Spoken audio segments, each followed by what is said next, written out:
ఈ 3 రాష్ట్రాల వారికి దరిద్ర గడియలు ఆరంభం. రాబోయే నెలల్లో జాగ్రత్త తప్పనిసరి. మరి ఆ వివరాలేమిటో తెలుసుకోవాలంటే ఈ వీడియోని చివరి వరకు చూడండి. పూర్తి వివరాల్లోకి వెళ్లే ముందు మీరు జీవితంలో ఏమైనా సమస్యలతో బాధపడుతుంటే వాటి పరిష్కారం కోసం మీరు మా గురువు గారి నెంబర్కి సంప్రదించి మీ సమస్యలకి తగిన పరిష్కారం పొందవచ్చు.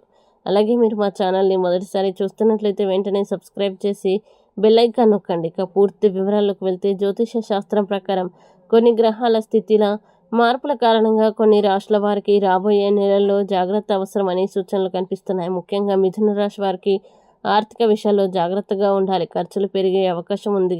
ఇక కన్యా రాశి వారికి ఉద్యోగ వ్యాపారాల్లో ఆలస్యం, అడ్డంకులు ఎదురయ్యే సూచనలు ఉన్నాయి. అలాగే వృశ్చిక రాశి వారికి కుటుంబ విషయాల్లో చిన్న చిన్న విభేదాలు, మానసిక ఒత్తిడి రావచ్చు. ఈ సమయంలో ముఖ్య నిర్ణయాలు ఆలోచించి తీసుకోవడం, అవసరం లేని ఖర్చుల్ని తగ్గించడం మంచిది. అలాగే దానం, పూజలు చేయడం వల్ల ప్రతికూల ప్రభావాలు తగ్గుతాయని చెబుతున్నారు. మొత్తంగా ఈ 3 రాష్ట్రాల వారు జాగ్రత్తగా ఉంటే సమస్యల్ని అధిగమించి మళ్ళీ శుభకాలంలోకి ప్రవేశించవచ్చని జ్యోతిష విశ్వాసం. ఈ వీడియో మీకు నచ్చినట్లయితే లైక్ చేయండి.